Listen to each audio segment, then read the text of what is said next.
Coming up next on Your World.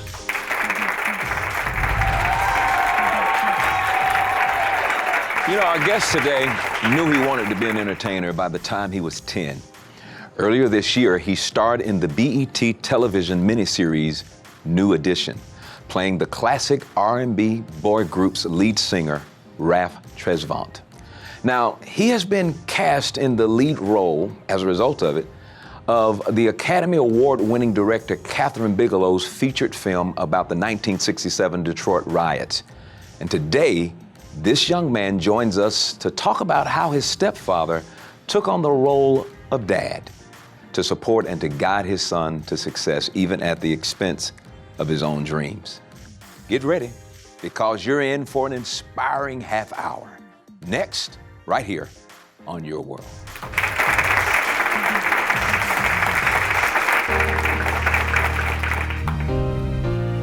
Changing one life, time after time. Oh Lord, we do it all for you. Through the trials I see, I'll always believe a new life starts with me. Oh, Change your world today. Change is gonna come your way. Change and get an understanding. His grace will transform you.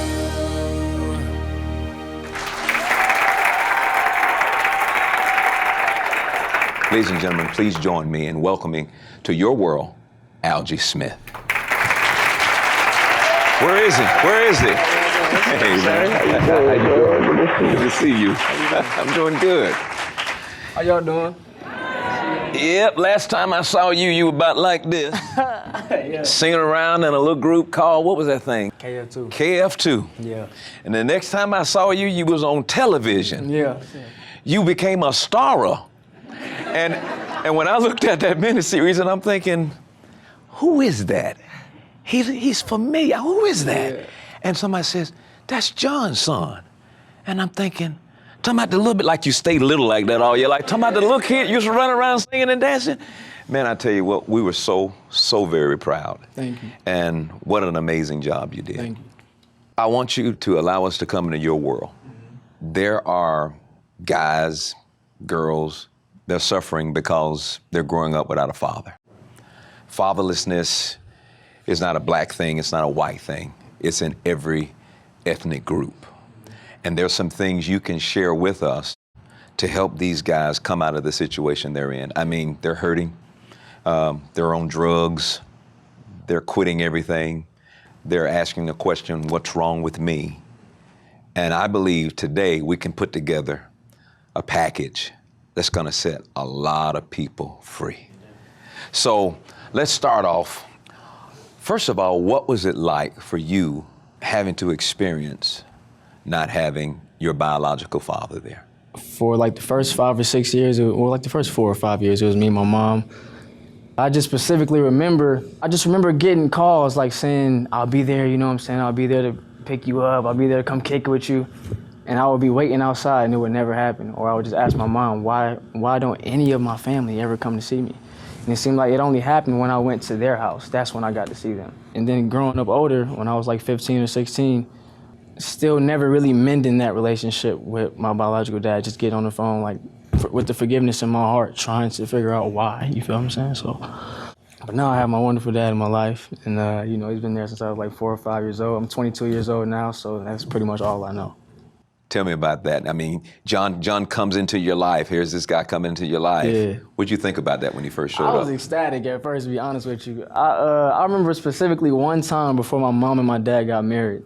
There was a place called Cedar Point, and I just kept asking him, are you coming to Cedar Point with me? And I kept calling him Dad. He said, I just kept calling him Dad. He's like, I ain't your daddy yet, boy. You still calling me Dad. Yeah, those were specific times that I remember that honestly, like, you know, started that bond and what I needed. If it wasn't for my dad, I wouldn't be into music like I am, which led me to acting. I wouldn't be into acting like I am.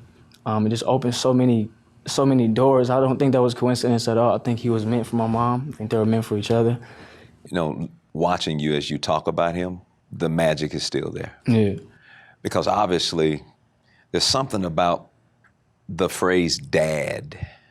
You can be a father, but what does it take to be a dad in your eyes from what you've experienced? I mean, you said you start calling him dad before they were married. Your mother probably like, man, you're gonna run him away. Stop, back up, quit saying that, you know? But what was it that moved you to refer to him as dad? At that age, I think it was just longing for it. Yeah. You know what I'm saying? Wanting it. And then seeing how good he made my mom feel, even as a young age, I probably understood that. But to elaborate on the question, I feel like what makes a dad is like erasing everything that's on the man law. Like men can't cry. I feel like it's one of the most beautiful things when a man shows vulnerability. You know, passion about what he cares about. You know, whether it's hurt or whether it's happy. Being there, tough love, letting me learn stuff on my own, but also giving me advice and guidance. And then sometimes telling me no when I need to be told no. Your dad did something, it really ministered to me. What were the sacrifices that you have seen that he's made for you and the one that impacted you the most? Just seeing him give up so much to see me to help my career, from time and effort, spending every hour in the studio with me until I became okay enough to where I can go do it on my own. But he coached me, taught me everything that I know. So sacrificing his time for that, he didn't have to. I'm his son, but he could have just been like, do what you want to do. And he just sat there and taught me everything. So I'm sorry. Everybody that sits on that couch sheds tears, okay? I think it's because I don't know why. Don't blame me for it. I sit here and I wonder, like, I'm sitting up here like, there's nothing to cry about today. And here you are talking about, excuse me. I'm like, oh man, what's on that couch? You can feel it. It's the spirit on this couch. Like I do everybody.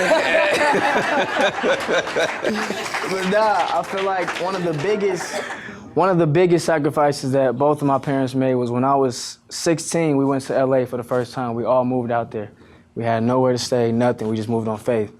And it was hard, of course. We were struggling. We was all homeless, sleeping in the expedition. So it's about 5 or 6 of us cooped up in the expedition. Get off me, you feel what I'm saying? All of that. And just trying to figure it out. That was one of the biggest sacrifices I've seen my whole family make for me. I remember the time when that happened, because I'm losing my guitar player, my technician. I mean, he could do all these things. Yeah. And I'm thinking, no. What you mean? Where you going? Where you going? My son. Yeah. My son. And I thought, man, that so ministered to me. That ministered to me, you know, like he doesn't even know. Because at that time I'm all over the place and I'm not home. I'm doing all this stuff. I'm everywhere. And to see a man make a decision that I'm going to do this thing. Yeah. I'm going to do this thing. And that not only ministered to you, not only ministered to me, but it ministered to a whole lot of people. I don't think y'all even know that. Yeah, yes. But we was praying. We was like, Lord, if he make a mistake, let him come back home. But I am so blessed to be able, as we celebrate Father's Day, to have this intimate conversation with you so that people can hear your story. And you're inviting us into your world to let people know that it was not without sacrifice. There was a price that needed to be paid. I mean, you know as well as I do, there are people that think that, great things happen without sacrifice, without work, without diligence. I mean, I hear the diligence of you, perfecting your craft and doing it until you can do it the best that you possibly can. Yeah. That's pretty awesome. Yeah, definitely. And I want to congratulate you for that. Thank you, sir. That's pretty awesome. When we come back, his stepfather and biggest supporter, John Ely, he's going to join us to talk about how he and Algie bonded and developed a real father-son relationship. And we'll ask John how becoming a stepfather affected his relationship with his own biological son, Jonathan. So stay tuned. We'll be right back.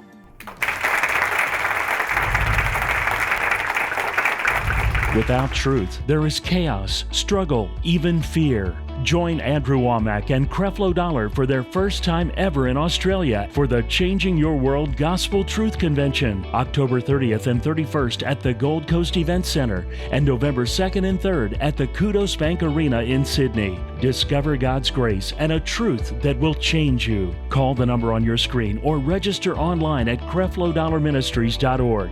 The truth is priceless.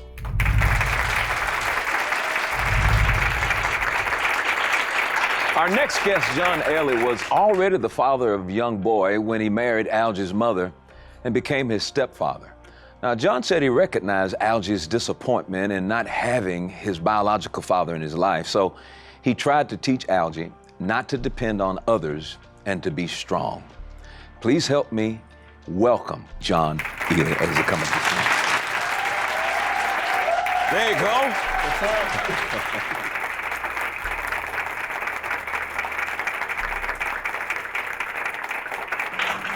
Woo! Now, you got to understand this man's quite a musician. He can make a guitar say, hey, how you doing? And then turn around and make it say it in French. Man, it's been a journey, hasn't it? Yeah. And I want to congratulate you. When I found out what you were doing and to be so intentional about it, not having a second thought, that's what real manhood is all about. It's about sacrificial servanthood to your wife, to your family, and man, I love it. I have two real men sitting on this couch today, and it is an honor. It's an honor. Let's allow you to take us into your world. Let's talk about your past as far as, did you grow up with a father? Was he around? How was that for you? All right, so my past was a little different. I was adopted. I came from a very abusive family. 18 months, my biological father, I think, or boyfriend, or my biological mother threw me down some stairs, flight of stairs. I was in a body cast at 18 months.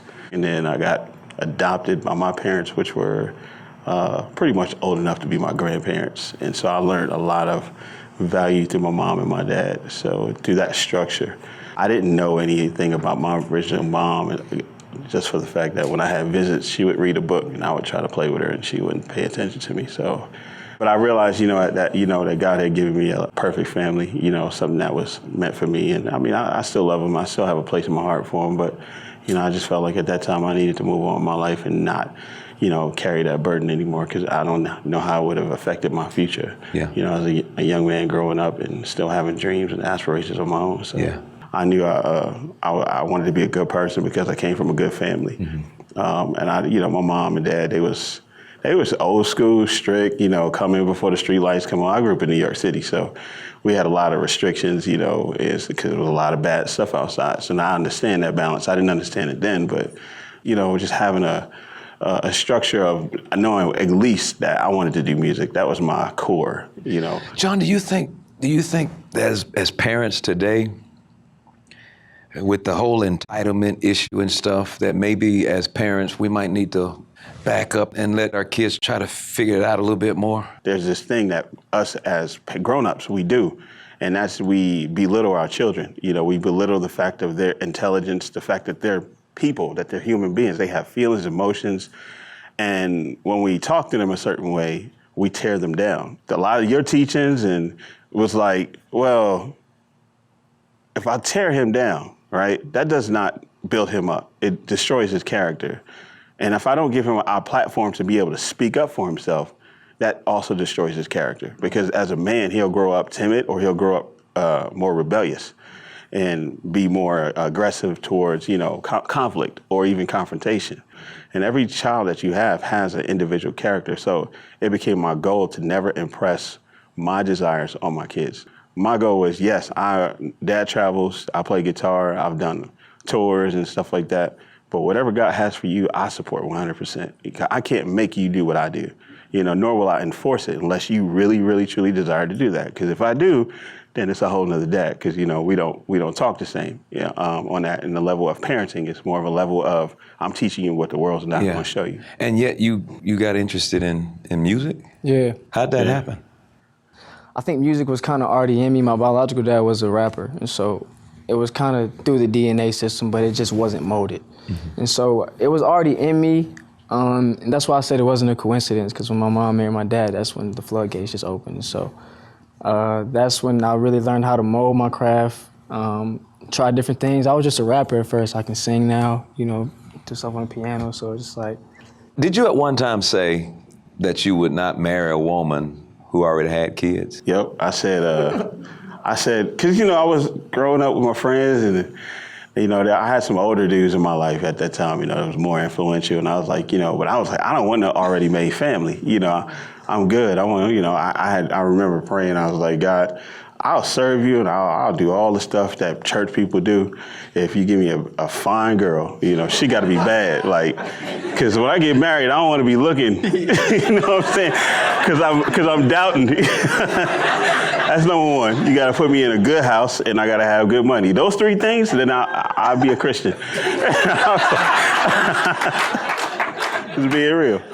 So bring us around to where you met Algie mom and I never forget, I paid $87 for a bus ticket to go to Michigan. And that was my best $87 investment my whole life. Because I was able to see some things deeper than what I was after, you know, spiritually. Like I was able to connect with God on a level where there was no dependency for me to fall back on. I went to this church service and I was like, man, I hadn't been to church in maybe like months. You know, I had kind of called myself resigning from the church and calling myself backsliding from God at the point. And God was like, whatever. It's not, he laughing. He like, I still got you, bro. yeah, backsliding into my arms. That's what you're doing. Exactly. So, you know, I'm there and I never forget it, man. You know, she caught my eye because she stood up. She was like, yeah, you know, just radical. I'm like, you know, she just, still like that. She's still to this day, you know. Time goes by, you know, we left the church and I enjoyed it, came back. I moved in with my friend and really began to start getting my life back with God. And really that was first primary thing that I felt I needed, because I was like, you know, for me to be on this girl's level, she gonna see through the crap that's, you know what I'm saying, I've been going through, and I don't wanna, you know, step up the wrong way. I actually wanna be a real person. So I would see her at church. You know, I went to a Wednesday night Bible study. And from that moment on, I had like, you know, pursued her in a way I had never pursued a woman before. You know, I was like, well, let me get my life together because she think I ain't right, you know.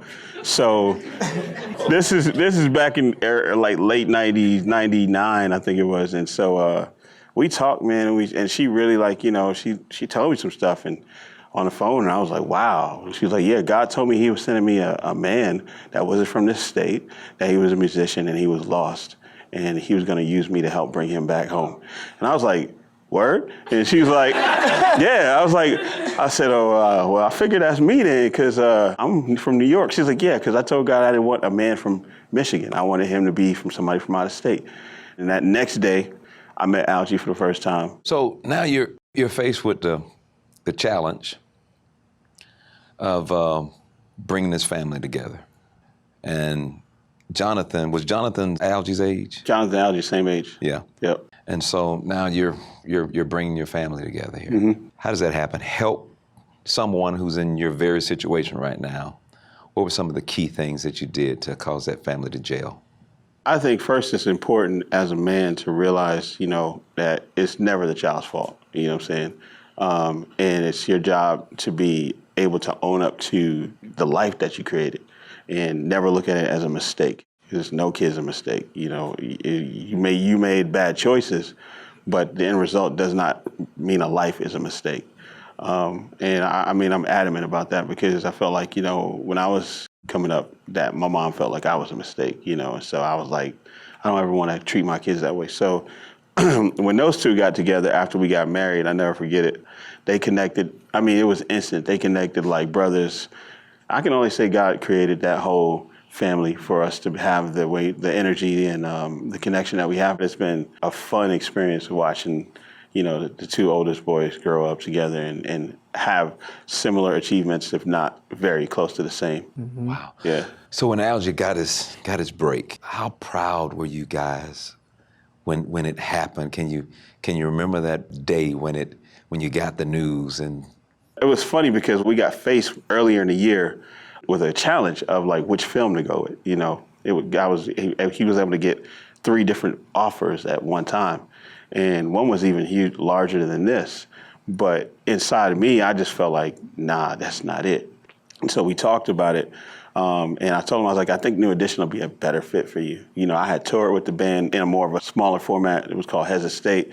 But I had relations with Ralph, Johnny, and Bobby. And they had formed this group. And it was ironic that it happened. I was like, I think it'd be a good look. I could probably coach you a little bit more about like how these guys reenact.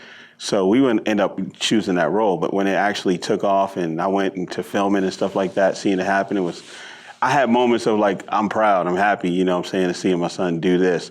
But at the same time, you know, we never knew the impact it was going to have on the world the way it did when the film actually launched. And now looking back, you know, for that 3-night series, when it aired, it was like, man, one of the greatest feelings ever, you know. And then while filming New Edition, he got the Catherine Bigelow call. And so right after New Edition, you know, he went and filmed the Detroit riots film.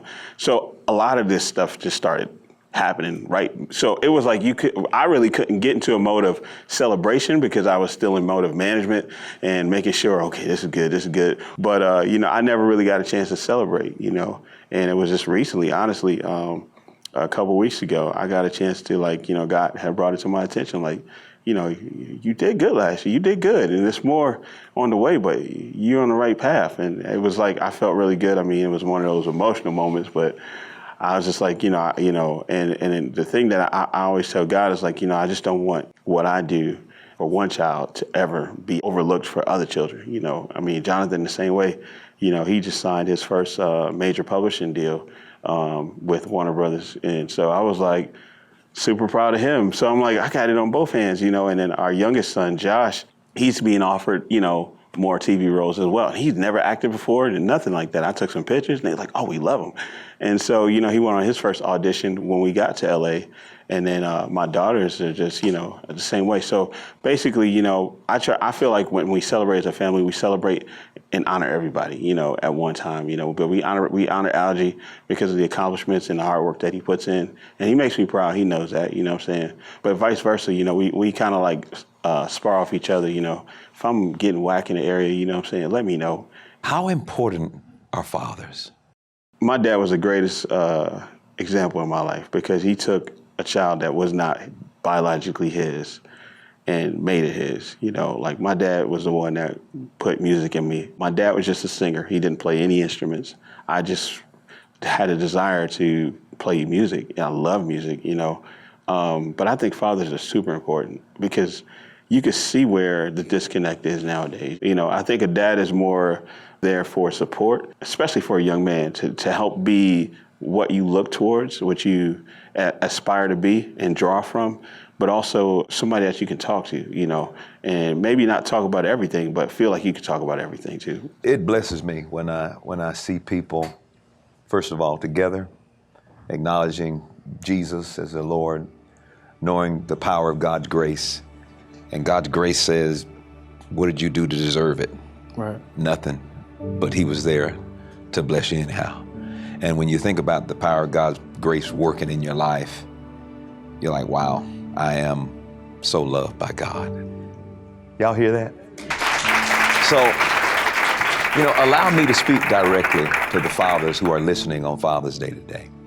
God allowed you to become a dad, to bring a new life into the world, and that's a blessing. Children are blessings from God. No one ever said that being a parent was going to be easy, and sometimes life gets hard, and taking care of ourselves can be a huge task.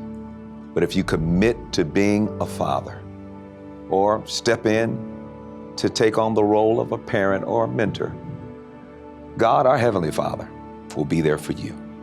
Dads, listen to me. Your children need you in their lives. They need you to be active in their lives. Watch this. I'll see you next time right here on Your World.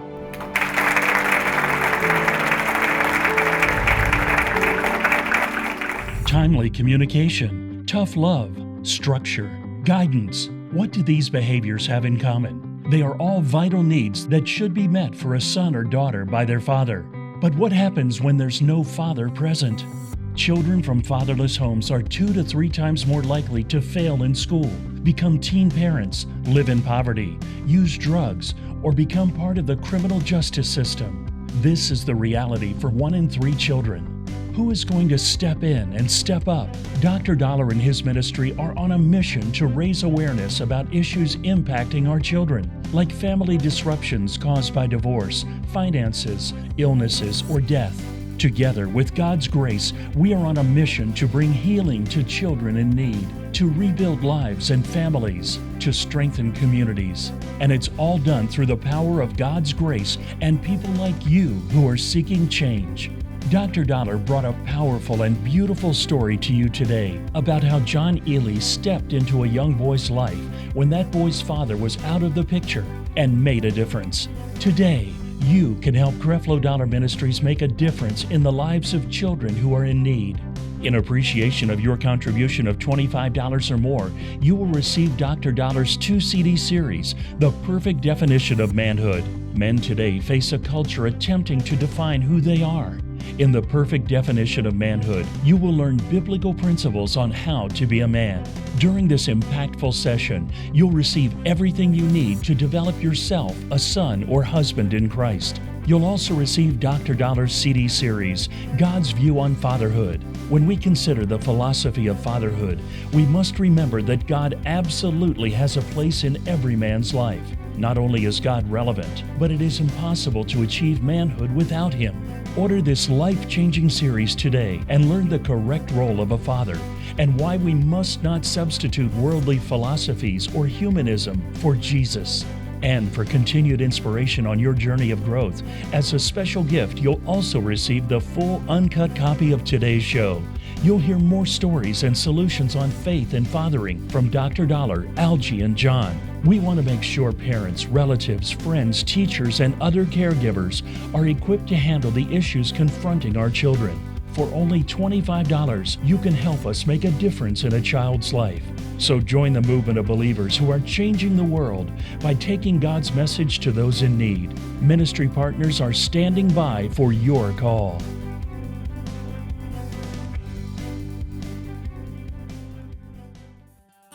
On Your World, you hear real stories from real people.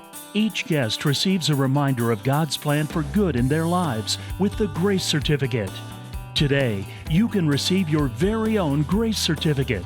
This certificate is an inspiring reminder that you are the righteousness of God. Simply go to yourworldwithcreflo.com now or text GRACE to 51555 and download your own certificate in minutes. Sometimes it's so difficult for Christians to believe that they get something without doing something to get it. It'll be a great introduction for you to build a foundation of understanding. It's so awesome that God wants you to do something that equips you to do it at the same time. You are as pure and holy as Jesus is. So refreshing to my spirit, my soul, and my body. More abundance of grace you believe God has given you, the more you're going to be bold. Creflo Dollar Ministries is providing a new understanding of grace and empowering change in the lives of millions of people every day. Thank you, partners and friends. Your love and financial support makes it possible to bring this message into millions of homes all across the globe.